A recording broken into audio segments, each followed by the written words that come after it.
Hey everyone, this is Dan and welcome to episode 7. So, before I get into today's topic, I just want to take a moment to really thank anyone who has been supportive of my channel. And I look forward to seeing how this is going to grow. And if you have any feedback for me or any questions, please let me know as well. We'd love to hear from you. But as you probably imagine, today's topic is about 7 downsides of a ceramic coating. So let's go ahead and jump right into it here. The first thing that I'm going to mention to you is cost, and this might be an obvious truth for many, but a lot of people don't realize how expensive ceramic coatings can be, or at least how it's perceived. I know that it's not every day that people wake up and say, we're going to spend X amount on having my car done with a ceramic coating. And it's one of those products and services where if you know, you know. And for those who are uneducated, it can come across as somewhat pricey, or depending on who you talk to and which area the clientele is. But I think we have to just kind of acknowledge that ceramic coatings are not on the cheap side. They can easily range anywhere above $1,000 to $2,000 and even more sometimes, and it really has a lot of variables to it. So I may not get into the different factors that would affect the pricing as far as why, but pricing is a big deal, and I would definitely consider that a downside for sure. But speaking of the price, I know that the prep work is very critical to ceramic coatings and the integrity of the work, and also the integrity of how the durability and how it will last.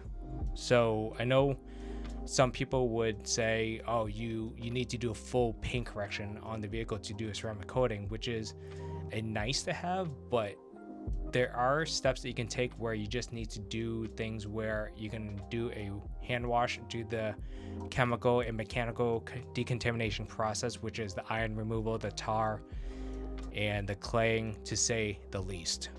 And then you can get into something like a one-step polishing, where you're not really chasing full correction on the paint, but regardless, you can go ahead and jump into the prep work thereafter, which is a IPA wipe down, or something similar to it. In this case, I use Geon Prep, and really just jump right into the ceramic coating application.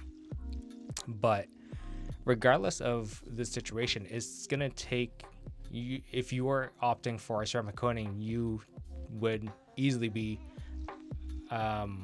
need to give up your car for at least a day or so. And it really varies, but on average, if you were to do a paint correction with a ceramic coating, depending on who you talk to, it can be 1 day to 3 days, or even more, depending on the shop and what their expectations are for themselves, but also what the client's expectations are as well. So that's another key downside of what a ceramic coating is.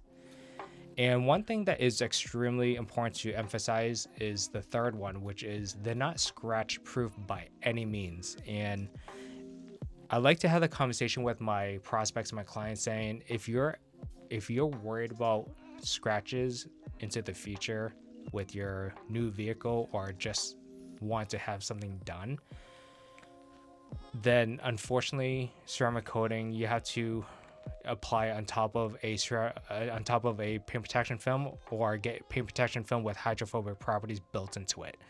That's the only way that you're gonna minimize and reduce and kind of avoid those problems to begin with, whether scratches or rock chips and so forth. So that's another thing to consider. And the fourth point I want to bring out is this, and I made a note here. How it reads is, hydrophobic isn't self-cleaning. So the water beading is something that everyone really loves, and the water will slide off of it nicely. But the reality is that you still have to wash and maintain the vehicle. And that's something that a lot of people have the misconception about, is if you get a ceramic coating, then you don't ever need to wash the car. And technically speaking, that's okay, but it's definitely not something that I would do on my own vehicles. It's definitely is gonna be a product that makes the washing process a lot easier. So that's something to keep in mind in case you are considering one. But with that being said, the fourth point here is you have to upkeep the ceramic coating with a proper maintenance guide.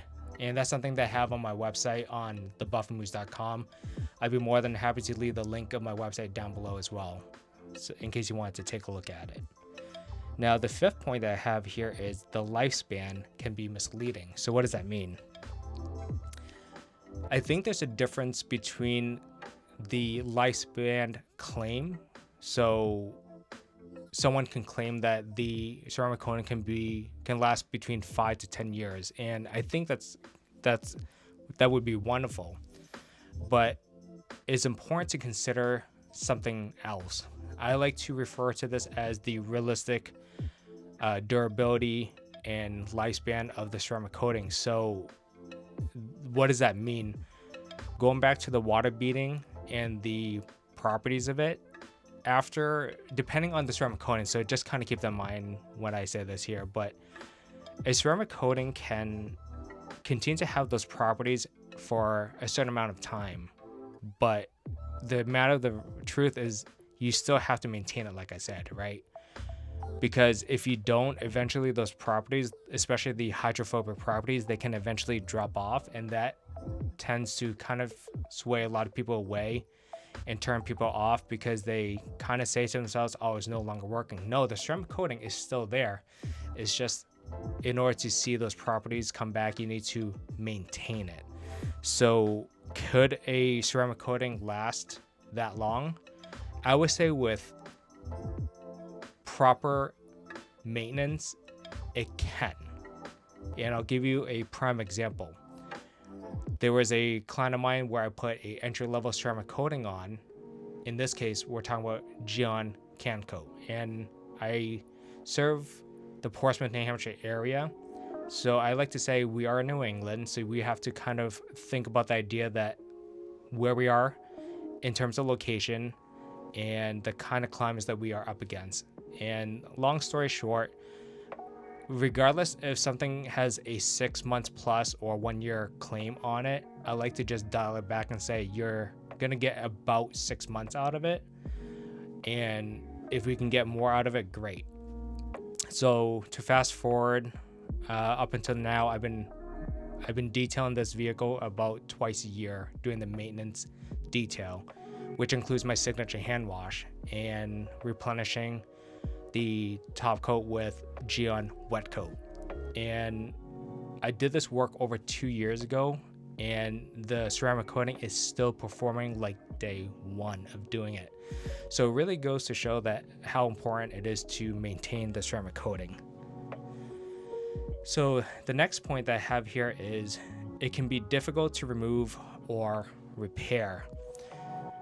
I don't know, I'm kind of backpedaling on that statement, but as far as difficult to remove, if you go to a detailer, and this happens to all of us in the beginning stages, and even happens to the best of us, where a detailer can apply or install a ceramic coating and you can see high spots and streaks later on. And that's the unfortunate reality of ceramic coatings, is you want, while the ideal state is of course to do a good job with it, right? And that's what we all strive for, but sometimes the environment is not ideal, especially for myself as a mobile detailer. Sometimes those things may come up. If there is any streaks that we see or any high spots, it really requires the time to remove it properly and make sure that it's not just that one spot, but make sure that pretty much the whole panel is kind of redone, right? And reapplying it, that's going to take more time. So again, it's not like putting on a layer of wax or a sealant where it's easy to fix after the fact, but we're talking about like even like a few days or weeks later that we can spot these things. And if that's the case, it does take a lot of time. So I kind of hope that 6 point makes sense, but number 7 would kind of fall in line with point number 3, where I mentioned how it's not scratch proof. Point number 7 that I have written down here is surface sensitivity. Once again, it's more so an emphasis as far as how these things are not scratch proof, and depending on how you care for your vehicle, the surface can still be marred if you don't have good quality products, and that even comes down to how you touch the paint. And when I say that, I mean, you know, what are you touching the paint with? Are you using a poor quality microfiber towel, or are you using a virgin microfiber towel that's brand new out of the bag that has never been washed? And these are just little things. Again, we'll probably get into this into another video as far as how to really maintain one, but I think for now I just want to bring out these 7 points as far as the downsides of a ceramic coating. Now, I consider all these downsides, and if there's anything I missed, or if you have any questions about what I've talked about today, please leave a comment down below. I would love to hear what you have to say about this topic, and let's go ahead and start that conversation if you do have a thought on the matter. But anyway, this is it for this video. I hope you enjoyed it, and this is Dan signing off, and I'll see you next time. Take care.